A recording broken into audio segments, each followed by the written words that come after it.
Hello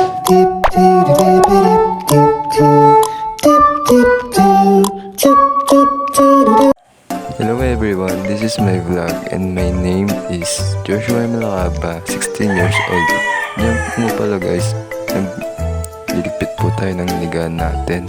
Kagagising ko lang po dyan guys. Halina at samahan niyo pa ako sa aking gagawin ngayong umaga ito. Diyan pala guys, nagmumumog na tayo dyan guys. Kasi kagagising nga natin guys. Nagmumug muna tayo guys, panoodin nyo muna yan. Isa rin po pala ako guys na working student. Kada Sabado Linggo nagtatrabaho po ako sa Lakperan. Dito guys, magkapastol na tayo ng kanding natin guys. Kunin natin siya sa kulungan niya yung kanding natin guys. Mahilig din po pala akong mag-alaga ng kahit kambing, baka ganun guys. Mga hayop. Nag-aalaga din po ako ganun. Sa likod bahay lang po namin pala yan guys.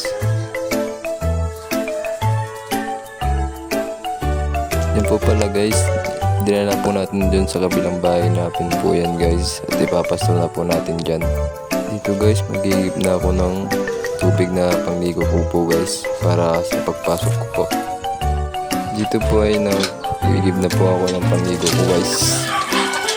Guys, nakaligo na tayo dyan at nakakain. Nagbibilis na lang po tayo at pupunta po tayo sa school po guys. Yun lang po nangyari sa mga guys. Thank you for watching.